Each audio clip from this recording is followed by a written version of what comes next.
Right. Hello there, ladies, gentlemen, gamers, fellow reactioneers, and TikTok enjoyers. TikTok is still not banned in the US, and thankfully for me, I can keep making TikTok reactions.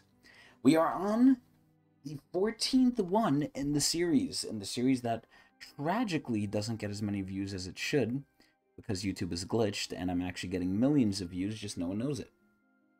But regardless, wowie, episode 14.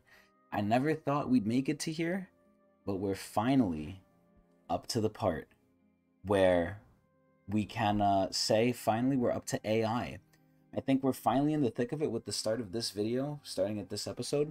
We're going to be covering hopefully a lot. Now granted, it is about to be 1 a.m. where I'm at, and I started this way too late as always, but that's the story of my life. But anyway, I stream every day at Twitch TV/Tecnics channel. I have to advertise it somehow, so this is another excuse for that. So if you want to come hang out, go over there. Anyway, we're finally, like I said, in the thick of it with AI. We're still further behind because every single day I send myself more TikToks, and you can too if you add me on Tecnics on TikTok and send me some fucked up shit that has dark dimension. What does that mean? Basically anything that depresses us, that shows how shitty the world is. Obviously, it needs to be allowed and follow guideline principles. It can't be someone getting their head chopped off. But I'm pretty sure people will be tame. My millions of fans will be tame.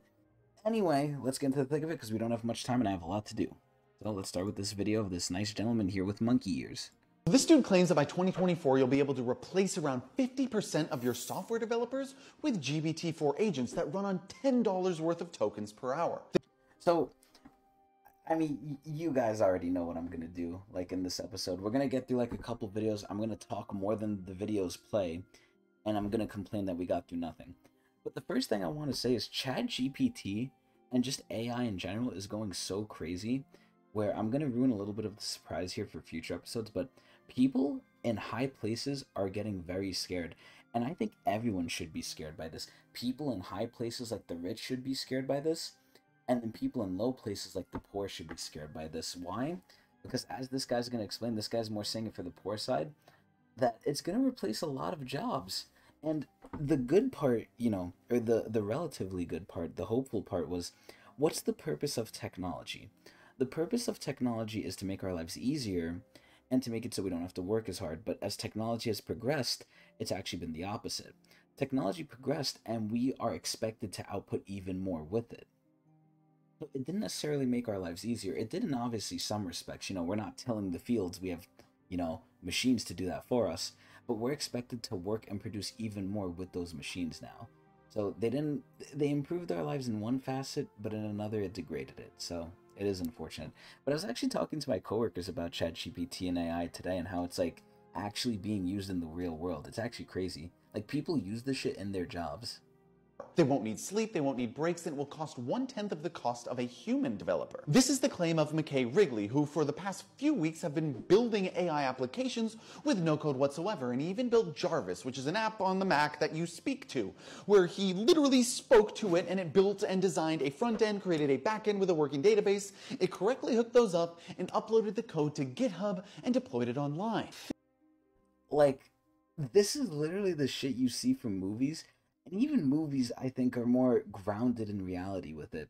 You're telling me this guy talked to Jarvis, which he made using no coding experience, to then make all this other stuff. He basically just unlocked God hacks, is basically what happened. Now, this is where he brings up, this gentleman brings up, like, a very good point, where AI will replace jobs, and this is where the economic stuff comes in, of, it's just the natural next step, right? Where why would you rather have a worker when you can have a chat AI bot that again runs on, you know, quote unquote $10 or 10 tokens an hour, because you don't have to pay them insurance, you don't have to, you know, worry about them not being productive. They're going to run 24/7 and output more than they cost. So at that point I question how much are the bots going to really charge for themselves at that point. And number two, you would hope the government would step in and kind of be like, okay, we need to secure people's rights and jobs. But as we've gone over many times in the series, who is the government owned by? The rich. And what do the rich want? To make more money. Now, granted, there is going to be a limit to things, right? Because even the rich can't go too far out of our interests, because then we riot, we revolt, and bad things happen to them. And some of them are probably good people, or relatively. So there's probably going to be some opposition to the bad ones, and then they can't ignore the masses, at least still not yet. So there is some limits, but they're not hard limits. I would say they're soft limits, because again, the rich control a lot of things. So if they want to build vetoed, lobbied, or changed, they can definitely do that. Things are heating up. Smokeway on Twitter stated the following: GPT-5 is coming, Midjourney version 6 is coming, Stable Diffusion 3 is coming. Oh, and if anyone has been on the internet, they know what Stable Diffusion is used for. If you know, you know. Google still hasn't caught OpenAI. Humanoid robots are in production. DeepMind and Google are joining forces, and AutoGPTs are coming. And for those who don't know, AutoGPTs are basically ChatGPT that runs autonomously, that has a memory, it has a goal, and is programmed to stop once it reaches that goal. So essentially, it's a self-learning machine that won't stop until it wins. Doesn't that kind of sound like something? Doesn't that kind of sound like a very popular thing from a very old movie? Where humanity almost got, extincted. And it uses the GPT-4 API to prompt itself different things until the goal is reached. And Sully asked AutoGPT to build a website, and it did it in around 3 minutes. Bruh. I don't think people fully understand how exponential this truly is. And the sad part is, this is where, again, the people in high places, even the creators here, are saying, like, this is akin to something we should, like, very hard scrutinize in terms of, like, the next nuclear evolution. Like, when we first got nuclear power, it was such a big deal, and now this is, like, that next big thing. I swear to God, like, our generation, or our, like, lifetime of people, right? We're living through extraordinary, like, truly great things that for the past, like, hundreds of thousands of years that humans have been alive have not even come close to. And there's so many things that are popping off in our time alive that, it should be the light dimension, but it's the dark dimension because we're humans and we're evil. And how quickly this could progress if we let AI systems code the future AI systems. If they code themselves. So there's two camps. The AI doomers say that it will kill us no matter what. AI is going to kill us. Listen, at that point, it's either going to be AI or it's going to be ourselves. So, pick your poison. Kaiser Yudkowsky says that it's not that AI hates us, it's that we're made of atoms, and these atoms could be used for something else. See, this is the hard part teaching a robot like human things, because humans don't make sense. Humans make sense when you understand emotion. But if you only understand logic, which, you can really only understand if you're a robot, you're not going to understand emotion, because emotion is by the nature, it's not logical. So how do you describe it well with logic? It's very hard to. So you have to somehow program a robot with emotion, and at that point, you've basically created God. You've become God. Like, you created a living thing that not only has logic, but emotion. Like, that's near impossible to do in my mind. But, like, robots without emotion see us and logically think, like, okay, they're doing things that don't make sense. They could be better used for something else. Now, granted, it has to go towards whatever their goal is, but what if their goal is to quote-unquote improve things, and then they misinterpret that as some weird shit? I'm telling you, these things were like the stuff of sci-fi, and now it's real. And it obviously doesn't help that this guy's using these type of images, because this shit is scary as fuck. The techno-optimists say that artificial general intelligence will lead us to nuclear fusion, which will allow us to turn all the salt water into fresh water for almost no cost. So I thought we reached nuclear fusion already. I'm pretty sure, like, we reached it, although it took, like, a lot. I'm pretty sure we did reach it. And we might even be able to solve aging. These are real possibilities. And so I'm not sure where I stand on this matter. I'm no scientist, but I do know it's almost impossible to stop this mechanism of bad incentives. Companies have a fiduciary responsibility to their shareholders, which means that within the law, they have an obligation to make decisions that maximize their share price, which, if you ask me, is a mentality that has led us into some really f***ed up situations time and time again. Yeah, not only time and time again, time currently. So this is where I hate this idea of fiduciary responsibility. So basically it's saying, like, okay, you can be greedy, but be greedy and help your group. So what I found that people basically do, that humanity does, is we pick groups and we create bubbles, essentially, right? And ironically enough, this is where I think movies with aliens really show like a realistic thing that humans will do. Right now in the world, there's racism. People are divided based on race, based on, religion, sex, color, all the things they teach you in a job when you first join. They tell you, this is bad, report this if you see this, this is not allowed. We often like to categorize and put things into those categories. But I guarantee you, if an alien race comes down, it's going to be humans versus aliens. A lot of racism is going to be gone at that point because it's going to be transferred to the aliens because they're different. They don't fit in our groups. Even though there's probably going to be alien supportists, or supporters. And I'm not saying, the aliens don't deserve rights. I'm not even going to open that can of worms. But essentially, right now, what ends up happening is even though these people have fiduciary obligations and responsibilities, that's because they view it as a group of, okay, this is my group, the shareholders in me is our group, right? If things start going south with the company, I guarantee you those people are not going to make fiduciary decisions for the shareholders. They're going to make it for themselves and the board of directors because that's a tighter group. As things become more and more dire, your group becomes less and less wide and you focus on more of your inner group than anything. So this whole thing of they have a legal obligation. Yeah, we have a fucking law that says don't jaywalk, and we do that shit all the time. So just because they have an obligation according to the law doesn't mean they're gonna do it. Humans are humans. We don't listen to the laws. And all I can do is spread a balanced perspective and awareness as things unfold. Follow for more. Thank you, Riley Brown AI. So we're not gonna spend too long because again I want to get through a lot and we have very little time and it's 1 a.m. So pretty good, but we're in the thick of the AI stuff. But just think about that thing from the beginning where that guy created Jarvis where he can talk to it. I mean, granted, they're probably embellishing it a lot. It's probably not as good as we think it is. Like, it can't, you can't tell it, oh, find a way to make me $1 million, and it just makes you money. But then again, who knows, right? But I'm pretty sure there's limits, and they're definitely garnishing and embellishing it. But again, we're still in the infancy of this thing. And if technology has been any indication of how fast things progress, it's like a freaking exponential graph where this is the infancy. I can only imagine where it's going to be in 10, 15, 20 years from now. Hell, maybe even 5, because, again, it's exponential growth, so it's scary. But anyway, let's keep going.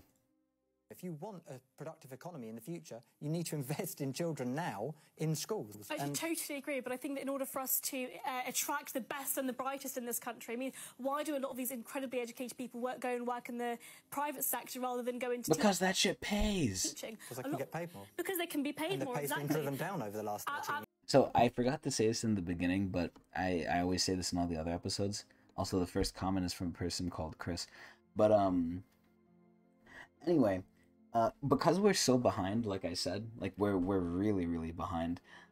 I don't remember some of the stuff that we're gonna go over, and I'll remember it as we go through it, but I don't remember what the point of this is. I think this is a harp on school. I think they're debating like schools and teachers, which, just to give my own 2 cents on in the beginning, teaching is an essential role, and it is just like, I feel like there's a teacher shortage, which is sad, because number one, it should not be, it's a shortage, and even though it's a shortage, there's people in there that should not be teachers, they just need a job.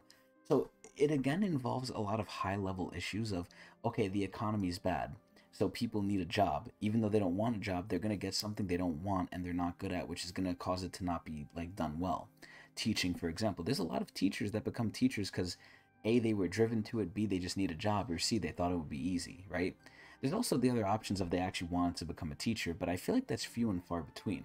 There are honestly a lot of people who get into certain jobs because they have A, a false idea on it, or B, because they just need a fucking job, and that's just what life handed, or not handed them, but what they drifted towards. And I feel like for teachers growing up, especially in New York City where the education system is god terrible, like a lot of teachers hated their jobs. There was some good ones, and a good teacher will like bless a child. Like, oh my god, it's so important to have a good teacher. But a lot of the time, even though I feel like this is an essential role, it's a role that's crapped on in every sense of the respect. The teachers are told how to teach. They can't teach, what they learned in school for how many years. They have to teach some bullshit that, some other people who don't know what they're doing tell them to do. And then they get paid like shit. And that's the worst part of it. They get paid absolutely terribly. Maybe the incentive should be people should become teachers who actually want to be teachers. But then you question, okay, are they just doing it for the money? Well, maybe, but at that point, they're going to be good teachers because they want to keep their jobs to keep getting the good money. But, you know, human greediness, the money gets siphoned all the way at the top. Absolutely, which is why if we allow competition, allow us to marketise the education system, actually, not only will that allow more choice This guy is being so disrespectful. He's literally just laughing at her. for parents and for families and for teachers, but actually what that will allow is teachers to be paid even more. So this is where I guess this lady is arguing, oh, let's privatize schools.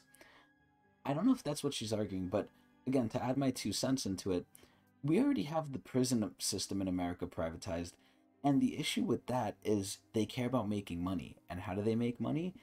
They get more prisoners. So crime has gone up. Crime is the biggest in America for a reason, and we have the most incarcerated, I believe, in the world, aside from one of the South American countries going crazy recently.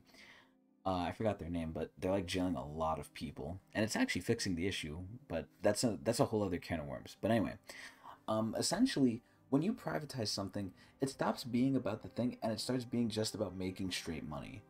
And already we're kind of like that with schools, but not fully. Just in areas where you have got a very free market, not many unions involved in that. Again, you know, when you think of free market, you think of capitalism, and as we've seen, hopefully in this series so far, we're kind of in the extremes of capitalism, where the extremes are not good. Freedom is good.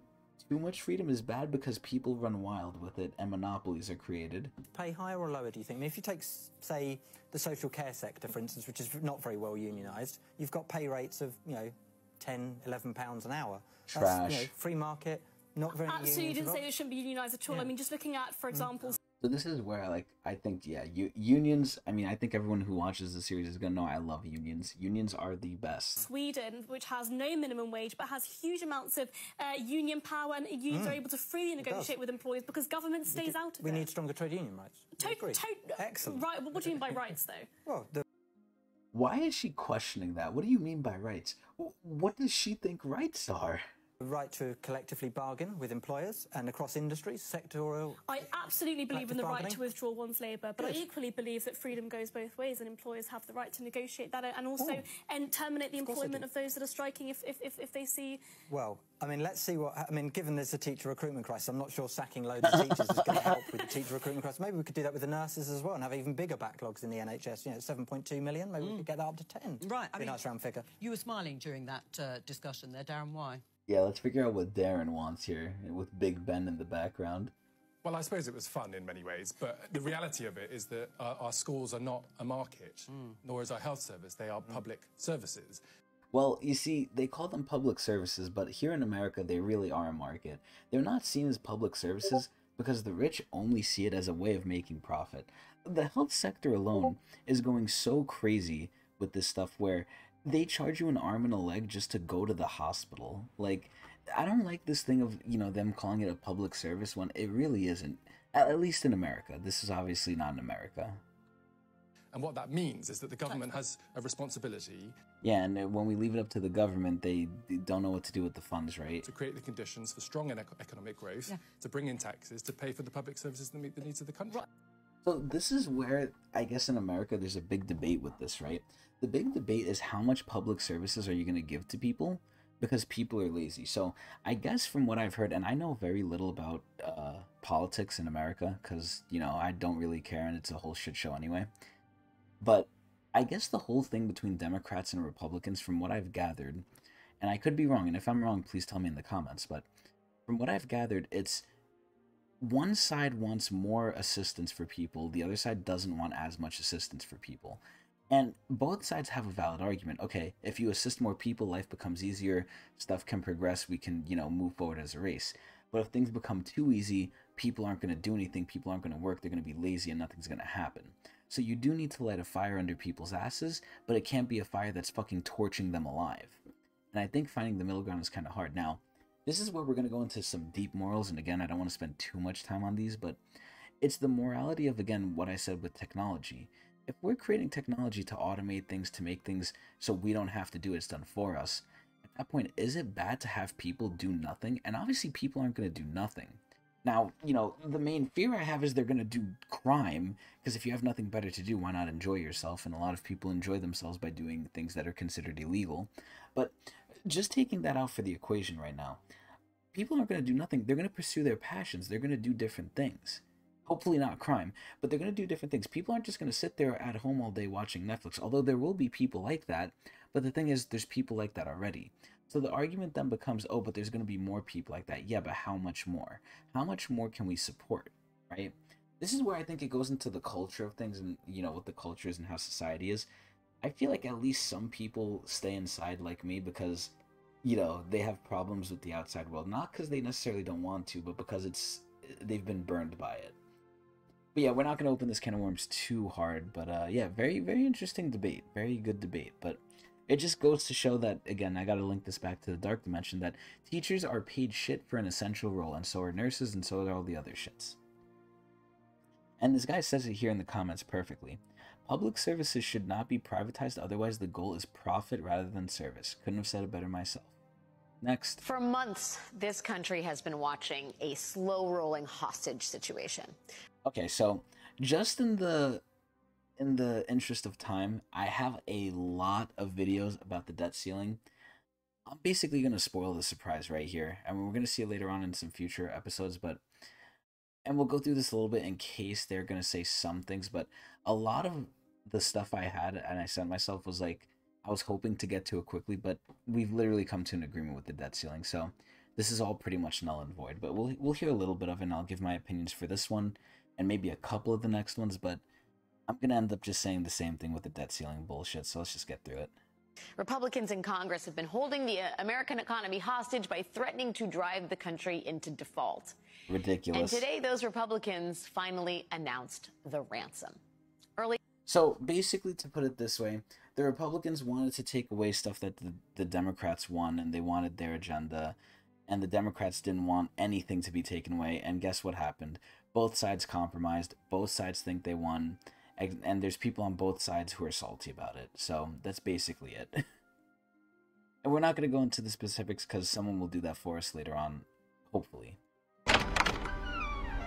Okay, so this is one of the funny little TikToks. Like I said, we can't have this all be depressing. I like to put funny in here, so here's some funny. It's a fast-paced, exciting work environment. Oh, look at the recruiter.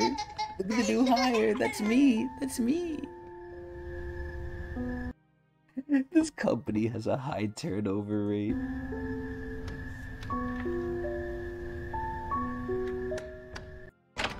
So, I'm going to relate this back to my own life. So I work for a law firm. And in the law firm, you know, I was talking with one of the lawyers and they told me, oh yeah, you know, this paralegal left, I got a new one, this and that. And they told me the turnover rate for paralegals is high. And just taking what we just saw into account, right? Doesn't that say something about the profession in general? Now, obviously, there's going to be some professions that are not only needed, but also stressful. Like, you know, doctor. I feel like doctor's going to be stressful no matter what. But there's some professions that don't need to be stressful. It just becomes that way because people are cutthroat. And, you know, the culture is created that way. I feel like the legal world is kind of like that because it's literally people battling each other. But instead of beating each other with their fucking fists, they're trying to use their minds. So it's very, very cutthroat. Some would say even more like dangerous than physically, you know, attacking someone, because they will destroy you mentally if you're stupid. But anyway, yeah, so they said like paralegals have a high turnover rate. I'm just like thinking like, wow, like this job must suck. Then again, what jobs don't? But anyway, yeah, so this is a very, I think, indicative of a lot of people's situations, unfortunately, and I am at, you know, I'm in this too. I'm not here sitting on any sort of high horse. I'm definitely, you know, boo in this little clip. The problem with the millennial generation is that we were sold a formula for success that did not work. So that is a fact. And you know what the other issue is? We have our eyes open to the truth. I've said this before, and oftentimes I repeat myself, so I'll say it again. The internet and guns were the two driving forces of change in history for humans. The next one is probably going to be AI, but we're going to see where that goes. So, at this point, you have people who you can't really lie to because we know the truth, we know better. We see how greedy people are, we see how fucked the world is.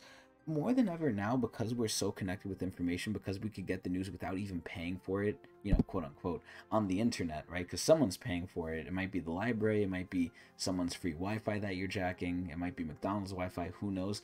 But, you know, someone's paying for it, but essentially it's near free. So, we can get the news like never before from anywhere we want, right? We can get news from like freaking, you know, Japan. We could see what's happening in Japan. We could see what's happening wherever, you know, Russia, Ukraine, China.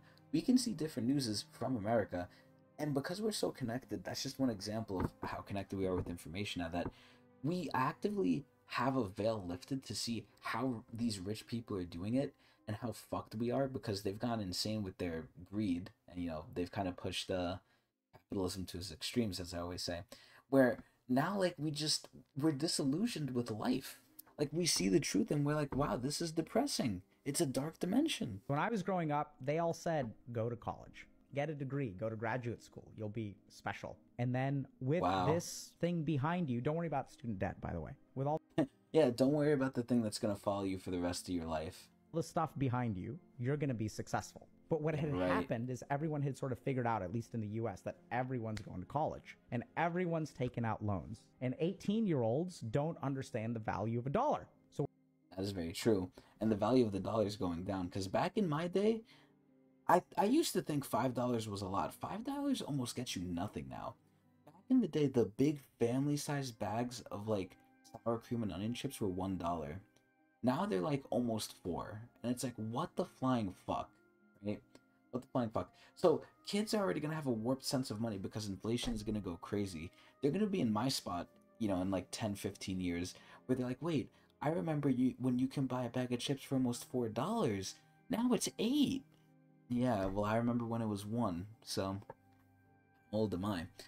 But essentially, I don't know, it's just crazy. So we're just going to keep on jacking up loans and education prices and loans and education prices. And because the rich people want more and more money. They even passed legislation in the United States that you cannot declare bankruptcy and get rid of your student loans. Corporate malfeasance, you ran your bank into the ground, you can declare bankruptcy. Commercial real estate, you can wipe that debt clean, baby. Let's go. You can wipe all the debt clean you want, except for student loans. So think about that. The rich people, because the rich people aren't going to have student loans, let's be honest, right? They can ruin everything else, like fuck, I forgot this guy's name. Oh my god, and I watch him all the time too. On YouTube. Well, I used to when I used to watch things. Dr. K. His name is Dr. K. So Dr. K, you know, he says a good point here where these people can like basically ruin everything else, but the student loans, which rich people aren't going to have anyway, are the one thing like people can't get rid of, because that's the majority of what normal people have. You know, if a rich person ruins their business, they could just get their other rich person to help them or do anything, right? It's the rich making the laws for the rich. That's more and more. And I know the more and more I do this series, I sound fringe, but it honestly feels, again, like this stuff is more real than I thought now. Like, it's more backed by information than I thought. It's the one thing. Hopefully I'm proving that with what I'm showing. We're going to saddle you with no matter what. And so this generation, my generation, got screwed. So the problem. Yeah, and if his generation is screwed, imagine my generation, the younger ones. We're giga screwed. But that's no reason to give up and stop trying and do nonsense. But anyway, I think there's one more thing I wanted to say. Fuck, let me hear the ending again. What did Dr. K say? Yeah, I didn't want to hard it. And so this generation, my generation, got screwed. So the problem. Yeah, so we're basically screwed. I pretty much agree with everything Dr. K says, so he's cool. Yeah, look at the comments here. The jobs requiring my bachelor's are offering 12 to 14 per hour. McDonald's pays 15. I have 90K in student debt. See, it's getting to the point where, similar to rent, because now we're becoming a renter nation. We're not becoming like the American dream nation where you can own a house anymore. We're becoming a nation where you're just gonna permanently rent for the rest of your life. And now I feel like we're working towards, as a nation, a new normal, which is being in debt. You're just gonna be in debt for the rest of your life, and things are gonna become like fucking Cyberpunk or some shit. I've never seen Cyberpunk, but it looks very dystopian. Like, we're gonna become dystopian to the point where, like, we have barcodes on us and we're gonna be owned by someone. And you know what the most disgusting part of this is? I believe I forgot which place is doing this, or if they're actually doing this, or if they're debating it, but I heard through the grapevine that they're testing a mortgage, or they want to test maybe a mortgage, that when you die, it passes to your children. If that is not the most sick, cruel, fucked up, dark dimension shit I have ever heard, like, I don't know what is. That is literally locking your family into a cycle of poverty that they almost cannot get out of through no fault of their own. Because not having money really changes not only how you grow up, but how you see the world, what you can do, right? Not having money for the most part puts you in a very shitty situation. And let's just say you get born, right? You get born and your parents die or they leave or whatever, and you inherit their mortgage from the moment you're born. You're not going to have any money to your name, and things are getting more and more expensive. So you're not going to be able to afford good food, healthy food. So you might have problems there that might get you to, be bullied at school. So that might cause problems with your learning. And then at that point, your whole life is just going to spiral out of control because of all these things, because it all goes back down to money.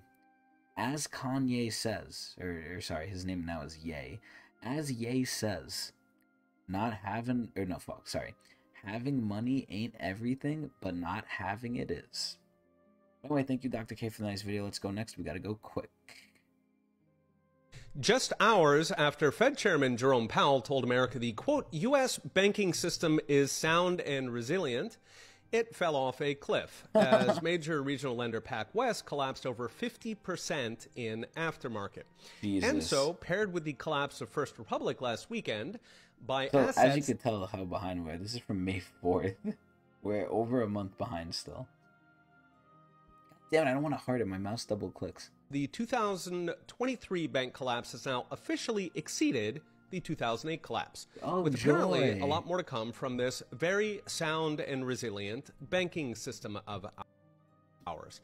So this is something I've heard not only from this guy, who we see quite often, Professor Stonge, but also from Brian from YouTube. And, for everyone out there, if you haven't checked out Brian, Clear Value Investing, I believe his name is, go check his ass out. He is one of the few good people, I think, because he's actually just teaching people for free, like free stuff. And he honestly, and I believe him, he is a self-made millionaire, and he was where we were at, and he just wants people to be okay financially. Like, I very much hold Brian from Clear Value Investing on the same level as Dr. Huey Lee, because Dr. Huey Lee is also a real one. Ironically enough, they're both Asian too. Not that that matters, but anyway.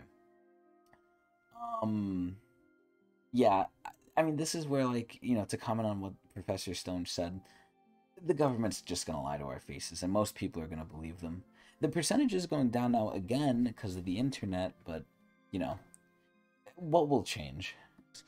Even the bottom feeders are slinking off as Toronto Dominion, Canada's second biggest bank, TD Bank. I actually didn't know it was called Toronto Dominion until I started researching, like, financial sector stocks, because I'm researching stocks a lot now. Because what else am I going to do with my job other than maybe get fired for not working that fast because they underpay me? So I researched stocks, and I actually found out TD Bank, the green bank that, like, you see all over the place if you're in America, is from Toronto. It's called Toronto Dominion, and it's one of the big banks of Canada. Just scrapped plans to buy First Horizon out of Memphis, putting First Horizon and its $80 billion in deposits on the hospice list. Damn. Its shares plunging 52% on the day. So for any stock to plunge 52%, I guarantee you people either A, killed themselves, or B, almost had a fucking heart attack when they saw that. Because there's probably people with a lot of money invested into that shit, and they just lost half of their earnings in one day, or half of anything in one day. Like, it's crazy. As I mentioned the other day, what's scary here is that going by 2008, the early collapses are only the beginning. Excuse me. Like I said, it's 1 a.m. I'm really tired. Coming off the full work week, off of 3 hours. But anyway, yeah, so this is where I've heard from Brian as well, and from other financial analysts, that there's a lag effect to the economy, and we're not feeling the worst of it now, even though we think we are. We're not ready for what comes next, and Jesus Christ, how bad does it need to get in this dark dimension for something to change for the better?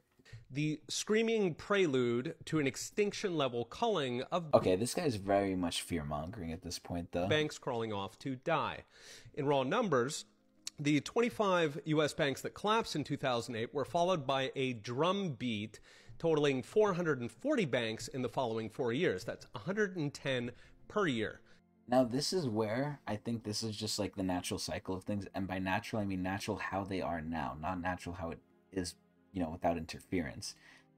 So I guess it's not really natural. So the way things are now is more and more we're going to see the rise of big corporations owning everything. I'm pretty sure I've shown videos before of just like how all these companies are owned by like the big conglomerates, or like they're owned by some big overlord company, BlackRock. So, you know, everyone's essentially owned by someone, and those people are combining forces or buying each other out to where it's a very select few who control everything. And it honestly is. And it's the same thing with the banks. JP Morgan Chase is buying up banks left and right. Why? Because they have a shit ton of money, and they're going to make a shit ton more from doing this. Compared to 2 per year pre-crisis. Wow. So we haven't even begun to see what's coming. Lovely. The other day I mentioned interest rate hikes typically take 12 to 18 months to really hit the economy. Oh, and boy. we're barely 6 months in. And they're still so doing lining it. up against the 2008 crisis implies the real storm is not even hitting for another year. At least, because like I said, the Fed is still like deciding what to do with the rates. These are the first breezes of a coming hurricane, and That'll yet help here us. we are. Yeah, Meanwhile, we'll we've got see. an article today from London's Financial Times by Krishna Guha. He is former executive VP of the New York Fed.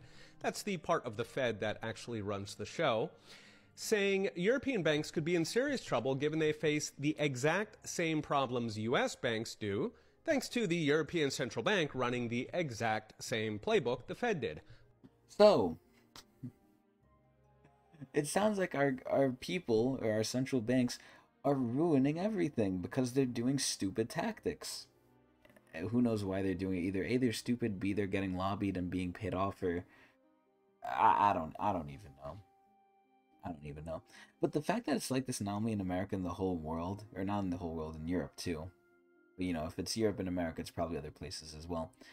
Again, it just shows like everywhere's fucked and we're in the dark dimension. Hike till it breaks. Pray for a miracle. Oh, yeah. In fact, the EU is even more dependent on regular banks, given their shriveled non-bank sector. By some measures, banks are almost twice as big relative to their economies. Jesus. And going by 2008, those banks are in even worse shape than U.S. banks. What the fuck? Even though 2008 was entirely made in America by our insane housing policies, which are even more insane now, it collapsed the largest bank in Switzerland, the venerable UK bank Lloyds, founded 1765, Wow. and Royal Bank of Scotland, which I used to own. So I used to own TD. I used to own Royal Bank of Scotland, and I actually still own it. It's called RY on the stock market, and that's a good stock too. founded 1727, and it collapsed some of the largest banks in Germany, Holland, Belgium, Ireland, Portugal, and Spain. Jesus. That domino collapse in Europe ultimately led to a sovereign crisis that countries like Greece never fully recovered from. Now, this is something I very much have a lot of experience with. My family obviously is Greek, at least part of it, and I'm living with that side too. I'm a bunch of other whites as well, but Greek is one of the big ones.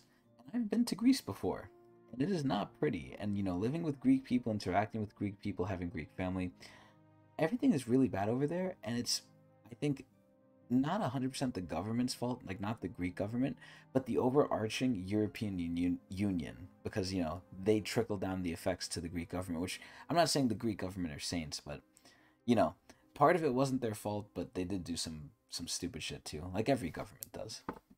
Now, given EU financial stresses are far higher than in 2008, partly for their suicidal environmental and deindustrialization policies, Europe could once again ride America's clown show straight off a cliff. Oh, lovely. Ernest Hemingway once wrote, "There are two ways to go bankrupt, gradually, then suddenly." Well, yeah, that's literally the only ways you're going to go bankrupt. That's like saying, okay, there's only two answers, yes and no. Like, okay. Well, no, it's like saying this thing. You have to exist until you don't. Well, yeah, you have to do one or the other. Like, oh, you're going to live until you die. Well, yes, that is true, but you're only giving me two options. Those are bad metaphors, but essentially, like, that's the only way you're going to go bankrupt. It's going to be slowly over time or just all at once. But there's literally no other option. He listed all the options. It is looking like suddenly is getting a whole lot faster. Okay, we'll be watching. See you next time. Not good stuff, man. Remember, this was May 4th, and already the economy's still pretty shitty. Anyway, let's go next. Thank you, Professor Stonge. Putin and China just launched the Great Reset on the West with this move. No wonder we're actively trying to go to war with them. Whoa. Now, while everyone is distracted by the U.S. banking collapse, something much bigger is actually happening right now, if you can imagine. Okay, this is 8 minutes. Holy Jesus. Imagine that. Yeah, China, Russia, and the rest of the BRICS nations are about to force America and Europe into a corner that they are not going to get out of. Oh, All let's of the hear signs this. are there. The data is really troubling. We'll get to a lot of it in this episode. This The inflation 8-minute crisis episode is getting worse by the minute. And this morning, true. new numbers out of Finland. Look at this. New inflation Oh, numbers. the European that'll make your one. head spin. 16% inflation. So this is where I want to put up stuff. I want to, like, you know, clear the playing field here. I don't know how they do it over there in Finland, but in America, our inflation numbers are not even accurate. They're definitely toned down to an extent because the Fed wants to hide, like, the real stats, because the real stats are even worse. But, you know, our unemployment rate and our inflation, inflation. I'm so tired right now. Our inflation is a lot higher than what it actually is because of the way we count things. And I'll give you the perfect example with unemployment. If you're unemployed for 6 months, or for more than 6 months, you're not considered unemployed anymore. You are not on the unemployed list anymore. So what are you? You're obviously not employed, but they don't want to count you because, again, they want the statistics to be good or better than the reality. Because the reality sucks because dark dimension. Highest in 60 years. Yeah. How are those sanctions working out for you? Huh. Also, new numbers out of Poland this morning. A record inflation. 18%. Lovely. Can you imagine? Jesus. If the United States and Europe want their Klaus Schwab Great Reset, they are about to get it, but not in the way that they hoped for. I see the need for action. I see the need for a great reset. We'll have more on that in Who a the moment. But fuck first, was did you that? know that we are at war with China? Oh yeah. According to our members of Congress who just got back from Taiwan last week, we're at war with China, so we better get prepared.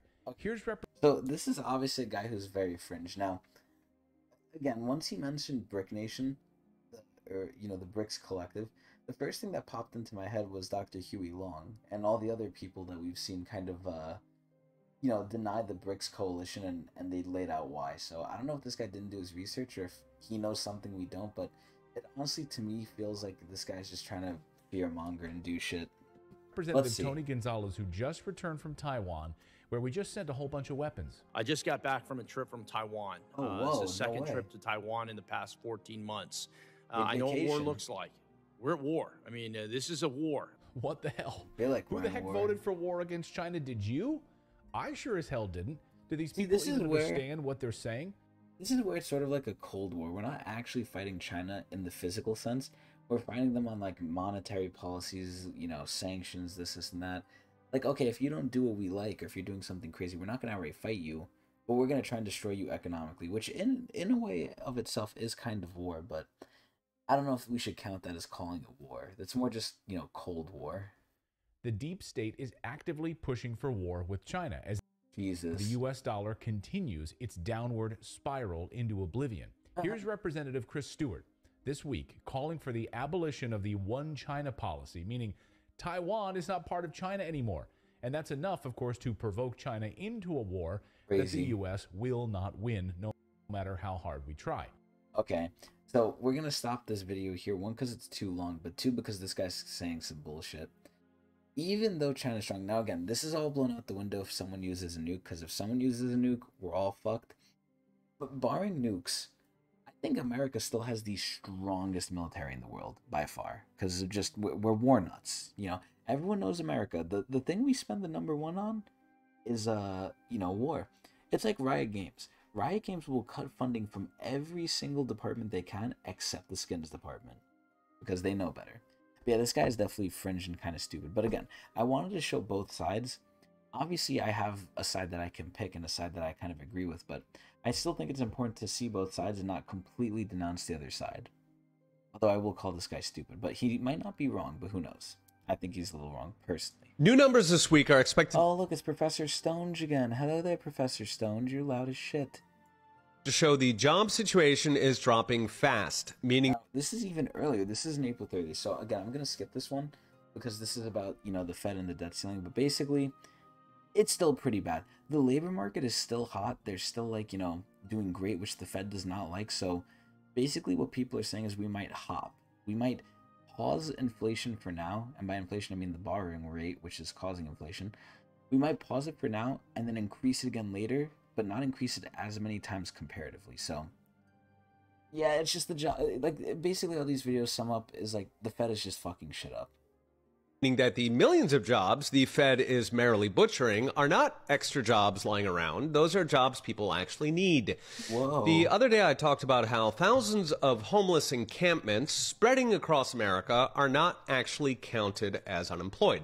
What I said. Through the magic of government statistics, they are instead counted as, quote, out of the labor force. Statistically, they're retired. This is because government statistics, you'll be shocked to discover, minimize the number. They only count jobless people if they are actively looking for a job.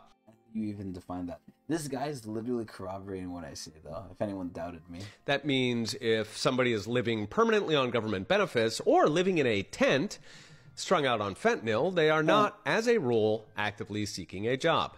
Now, this is something I want to touch on. Again, this is a spoiler for a future episode, but it's not just fentanyl they're drugging out on. There's a new drug on the market called Trank, and this shit is becoming an epidemic in the U.S. Like, this is like crack all over again. And I wasn't even alive for that, but I heard stories of just everyone doing it. But, you know, again, things are just getting crazy, and the more and more I see it, the more and more history just repeats itself. It turns out that is a lot of people, and it's rising fast. If we compare to the Trump-era trend, there are about 3.6 million missing American workers in the past 3 years alone. Where did they all go?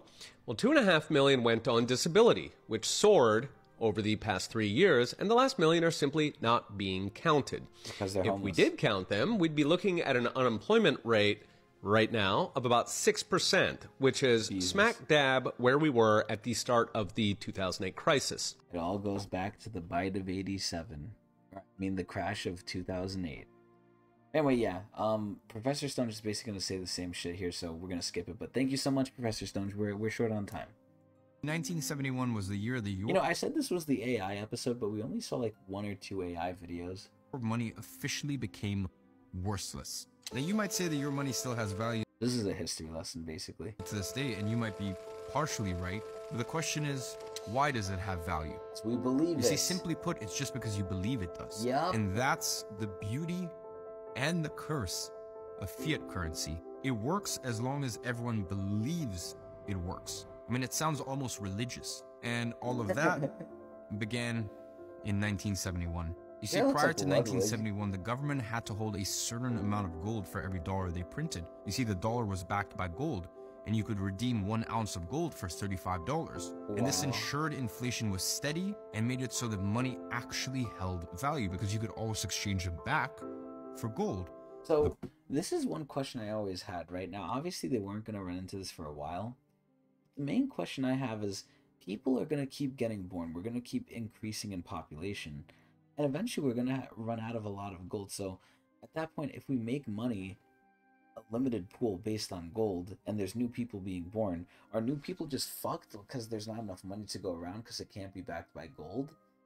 Like, at that point, what the hell happens, right? Because there's not infinite gold. There's a limited amount of gold. But there's, you know, I mean, there is a limited amount of people by carrying capacity, although we're kind of subverting that with technology. But it's like, you know, I can't necessarily blame them for going off the gold standard because, you know, if there's enough people out and they have, you know, money and they all come in and try and do a bank run like what they did on First Republic, will the bank even have enough gold to pay all them out? Will all that money, like, you know, will all of it actually be backed by gold? Because again, how many people are there going to be in the future? The problem with this, it was extremely hard for the Fed to print more money when they had to put 1 ounce of gold as collateral for every $35 they printed. I mean, it would be much easier if they could just simply, I don't know, print money out of thin air. Which is what they did. And that is exactly what they did. And still do to this day. That was the first big event that happened in 1971. President Nixon severed ties between the dollar and its golden base, meaning the dollar was no longer convertible to gold. And that is the very thing that has led to the obscene devaluation of the American dollar ever since. Now, learning that led me to an inevitable question. Why? Why would the government tarnish their own currency's value by taking it off the gold standard? Well, and it doesn't look like they tarnished it because now it's the world currency. The answer became apparent very quickly. Greed? As always, greed? It's all about control. Oh, you see, at the time, the US dollar was pegged to gold, and every other major currency was pegged to the dollar. So when England and France threatened to redeem their gold, the Fed was in trouble given their limited gold reserves. And at the same time, the US was facing a recession and was struggling to stimulate the economy because of the government's monetary policy. Because at the time, it was really just limited by the amount of gold they had. So the Fed needed a way out. They needed to boost their domestic economy and make sure the US remained the world's reserve currency. So they decided to go off the gold standard. And that meant that the government could now print unlimited money whenever they pleased to stimulate the economy and still keep their status as a global reserve currency. Now, so this is where it's not only through like taking off the gold standard that the government's trying to maintain control. We've talked about this again in a different episode, but it's also with their new digital banking system, FedNow. FedNow is going to give them even more control, and the government, the main thing they always want is control. Now this eased the international pressure I know that as a media major. They were under and allowed the government to gain even more control because money essentially became debt that was secured by nothing except for your trust in the government. And that trust was something that they could abuse for their own gain. So that's what literally like employers do to their workers. That's what's done to me in my job. With an unbacked currency, there was no limit on how much money the government could print. No limit on how much debt that they could take on. And the effect, well, you see, the puppet masters now effectively had unlimited money because of the push of a button. They could just simply make more. And so they did. They expanded the money supply and continued devaluing the dollar, crippling its purchasing power. And now that the dollar could be printed on demand, the Federal Reserve was more powerful than ever before. Why? And the puppet masters now had complete reign over the U.S. money supply with the right to print it on demand whenever they pleased.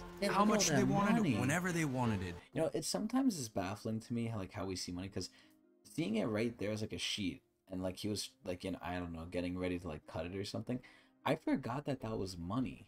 Like I thought that was, well, you know, money is literally paper. It's what value do we assign to it, but it's fucking crazy. And that was the final move the puppet masters needed to push their Great Reset initiative. Why? Wow. Because now they had the ultimate mass control tool in their arsenal: inflation. Whoa. And they're not wrong. This is where a lot of rich people, namely the Congress people, are kind of immune to all this stuff because they do insider trading, which we've talked about before should be illegal. Anyway, thank you. I'm not even going to attempt to say that name. I'm too tired. It's almost 2 a.m. Let's go quickly to the next one. Time to wake up. You're having a dream. Oh. Here's the reality. What's the reality? Oil, natural gas, and coal provide 84% of all the world's energy. That's down just 2 percentage points from 20 years ago. So see, this is where like this is a true statistic, most likely. Again, I'm not checking this guy's sources, but even though it's a true statistic, it's also without context. 20 years ago, we didn't have the same technology we do now. And oil... But granted, that's not, you know, obviously the solution, because even with the technology, we have to get it through the government, and then the government's going to get lobbied by these corporations which have a lot of money, and trust me, the oil and gas corporations are cutthroat. They've actually killed people. They're like cartels. They're honestly like cartels. Oil still powers nearly 97% of all global transportation. Ridiculous. Contrary to headlines claiming that we're rapidly transitioning away from fossil fuels. Bullshit. It's just not happening. Yep. 2 decades and $5 trillion of governments investing in green energy, and we've barely moved the needle. This was supposed to be easy. Why is it so hard? In a word, rocks. To get the same amount of energy from solar and wind that we now get from fossil fuels, we're going to have to massively increase mining by more than 1,000%. Jesus. So again, this is where like I'll say everything's interconnected. By increasing mining, what are we doing? We're fucking the environment. And if we're fucking the environment, that's one of the last things you want to get fucked, because if that thing's bad, everyone suffers from it. Except maybe the ultra-rich who maybe have bunkers and masks and stuff. But even then, I'm pretty sure it'll affect them too. Speculation. This is physics. Copper, iron ore, silicon, nickel, chromium, zinc, cobalt, lithium, graphite, and rare earth metals like neodymium. We need them all. And then those metals and materials have to be turned into motors, turbine blades, solar panels, batteries, and hundreds of other industrial components. Which again, I always ask, we have these technological advancements, but how are our lives not easier? That also takes lots of energy, which requires even more mining. It's a never-ending cycle. As a World Bank study put it, these green technologies are in fact significantly more material intensive than our current energy mix. See, I've heard so many things on both sides of the room. I've heard like, oh, you know, they're not efficient enough, they're actually really bad, it's a scam. And I've heard people sing the high praises in heaven about it, saying, oh, it's so good for the environment, the other side's wrong. Again, we're getting to a point where I don't know what to believe anymore. That may be the understatement of the century. Raw materials account for 50 to 70% of the costs to manufacture both solar panels and batteries. Damn.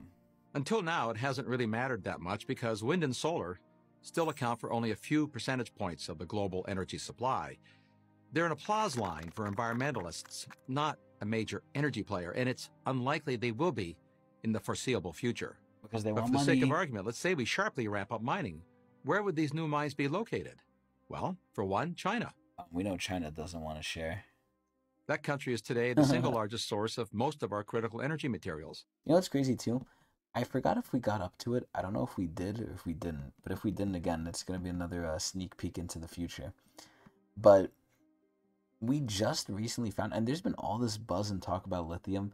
I don't know if it's because Elon Musk is astrogliding it or if it's actually popping off, you know, with or without him. But essentially, what's ending up happening... Actually, fuck, I don't want to go into this big tangent. We're already taking too much time. It's almost 2 a.m. Fuck.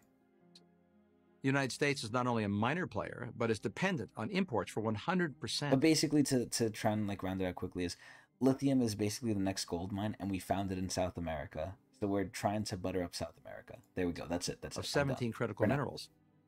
Do we want to give China more political and economic leverage? No. Europe has made itself dependent on Russia for 40% of its natural gas. We saw what happened there with the Ukraine like stuff. How well has that worked out? Ironically, we have all the minerals we need right here in North America. Or in South. But good luck trying to get them out of the ground. Proposals to build mines in the United States and increasingly almost everywhere else meet fierce opposition, if not outright bans. So this is actually going to sound really stupid, but I actually asked this recently with like caves, right? When you build a cave, how does the cave not collapse in on itself? I mean, obviously there's ways to probably make sure of that through like science and engineering and stuff, but I just found it baffling how when you build a cave, because a lot of the trains I take have to do with caves, right? We go into caves, and obviously those caves have to be mined out. I mean, literally one of them goes under the water, it goes under a river. So my whole question is, how does the weight of what's above it not like sink it? I was always so confused about that. To give just one example, in 2022, the Biden administration canceled the proposed copper and nickel mine in northern Minnesota. So this is where I see two sides to this. There's a good side and there's a bad side. The good side is, okay, he doesn't want, like, you know, us to ruin the environment. But the bad side is, okay, he doesn't want to ruin our environment. He's going to send someone or strong arm another country for them to give us their resources because we don't want to use and dirty our own lands. You know, we're all perfectly fine with making someone else's environment bad. We just don't want to do it to ours. This was after years of delays navigating a maze of environmental regulations. And yes, the same environmentalists and green-leaning politicians who tout all the benefits of electric cars are the same people who make mining the materials essential to build those cars, like copper and nickel, all but impossible. Ooh. Try to square that circle.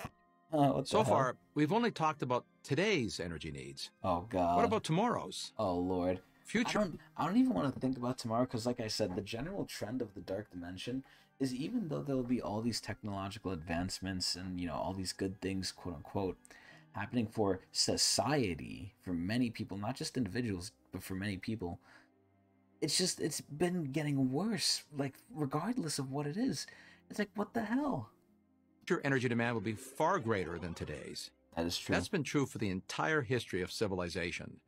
The future will not only have more people, but also... Which will get replaced by ChatGPT, so what do those people do? Also more innovations. Which won't make our lives easier. And entrepreneurs have always been better at inventing new ways to use energy than to produce it. Except now that we're actually doing nuclear fission. There's a fusion, I don't remember.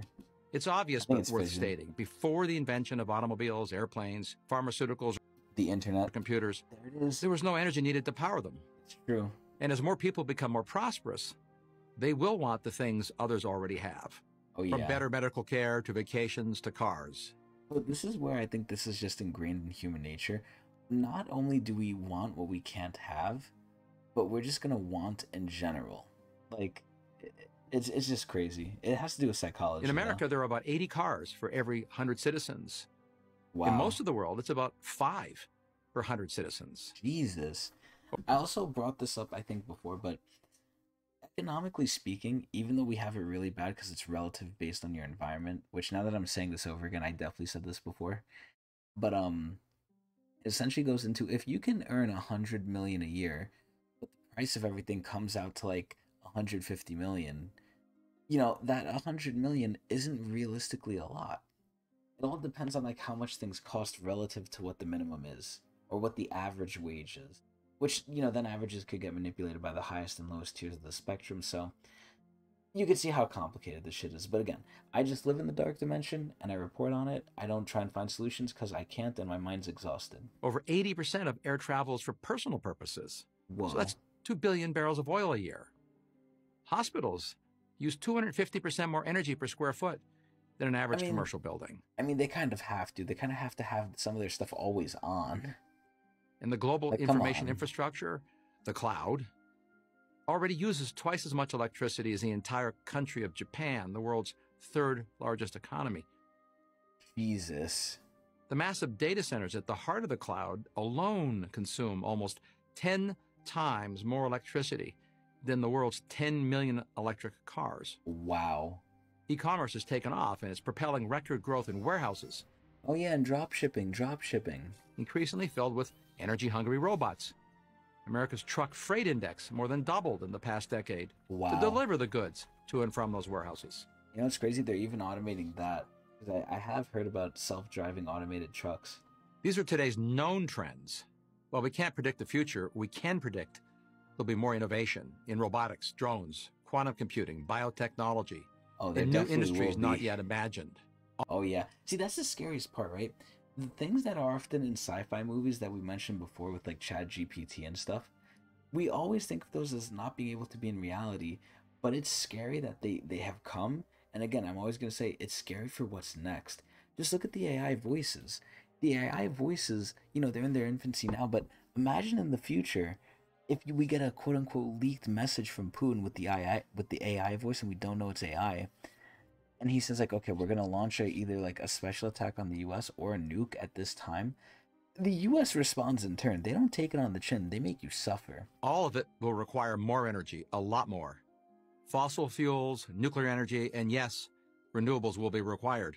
Wow. But if you think we could get it all from wind and solar, dream on. So this is where I think he's wrong here, because I did see a video. Now again, we can either question his validity here, his truthfulness, or the other videos.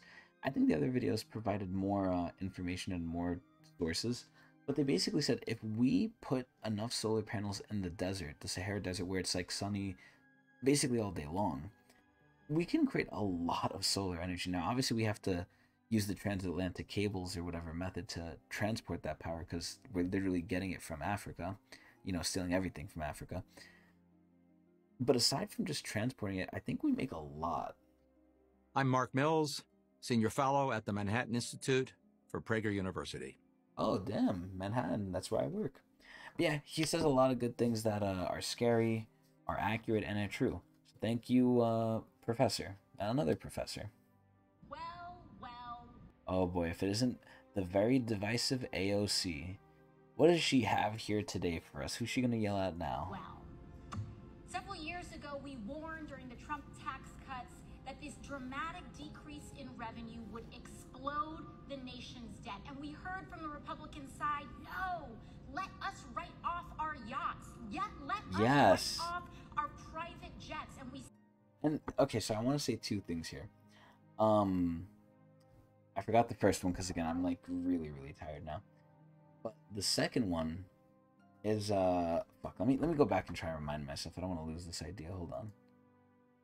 Let us write off our yachts. Let us write off our private jets. And okay, I remember. Number one, like, bruh, the rich just control everything. They want to write off everything. They just want to make the number bigger, even though they'll have the like, you know, enough to have their freaking great grandchildren be okay in life if they don't blow it all.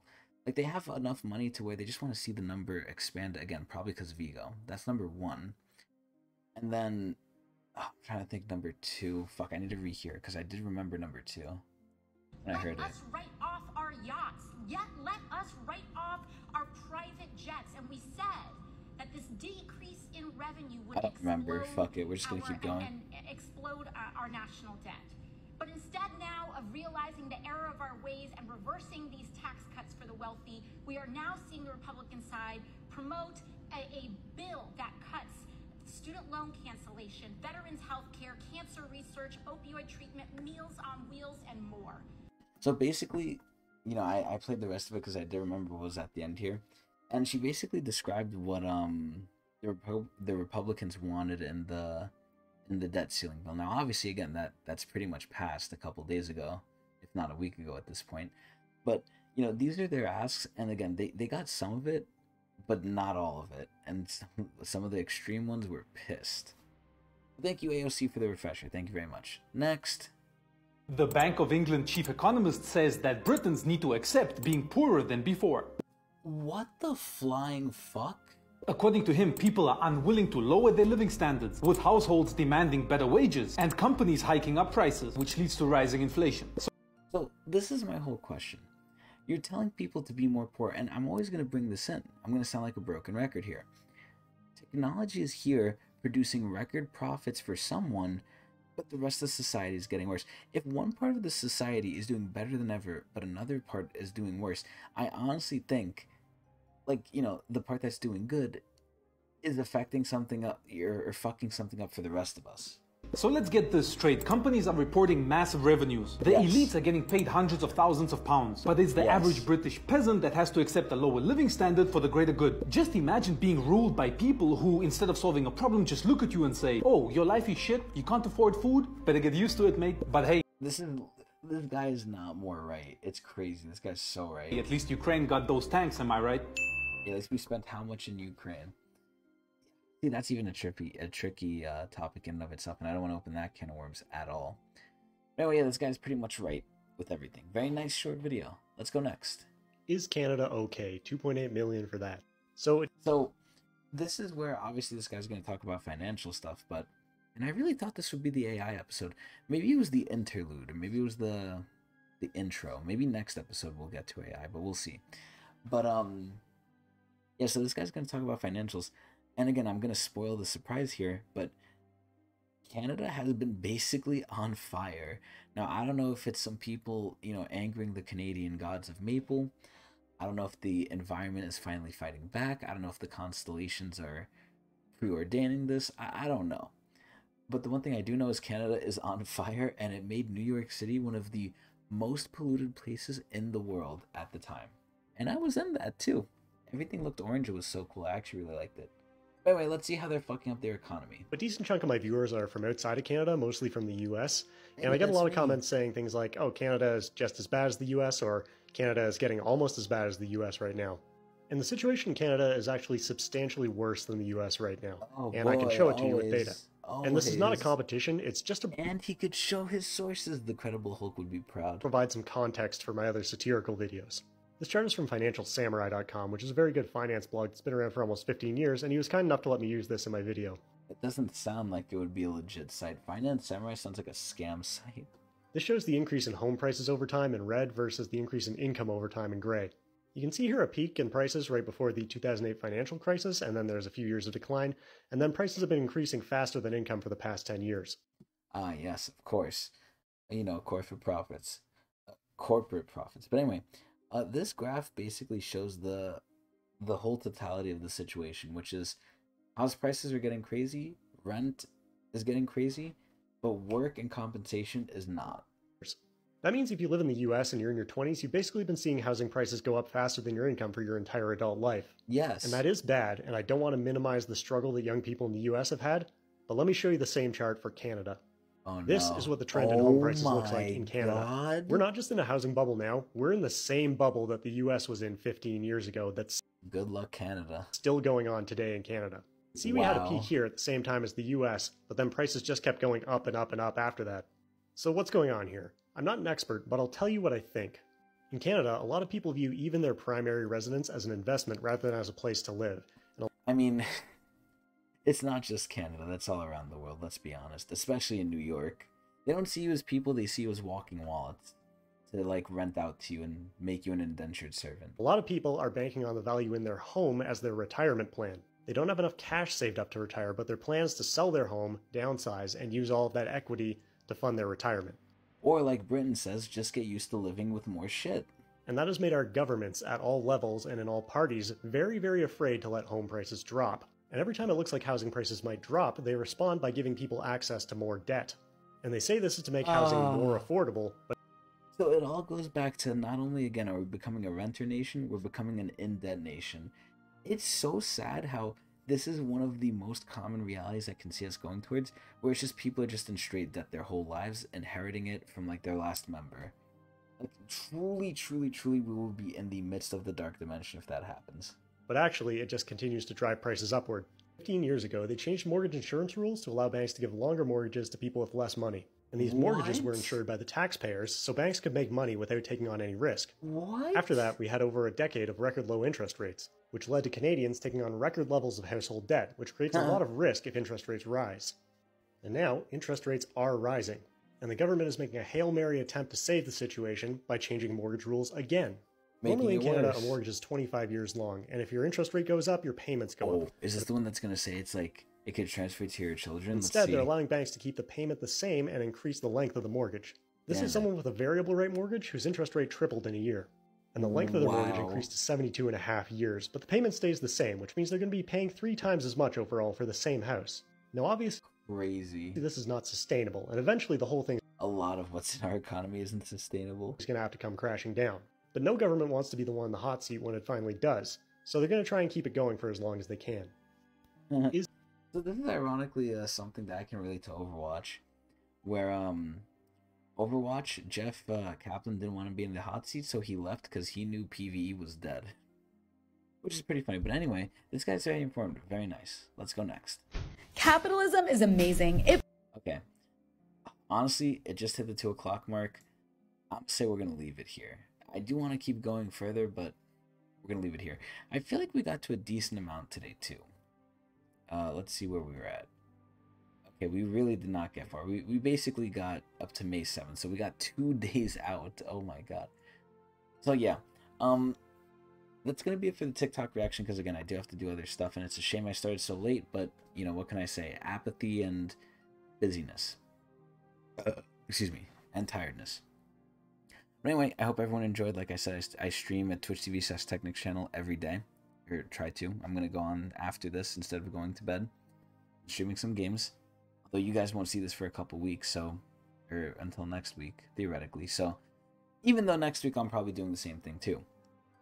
But anyway, yeah, that's going to be it for me. If y'all enjoyed again, send me stuff on Tecnics on TikTok. And I'll see you guys for next episode. Dark Dimension.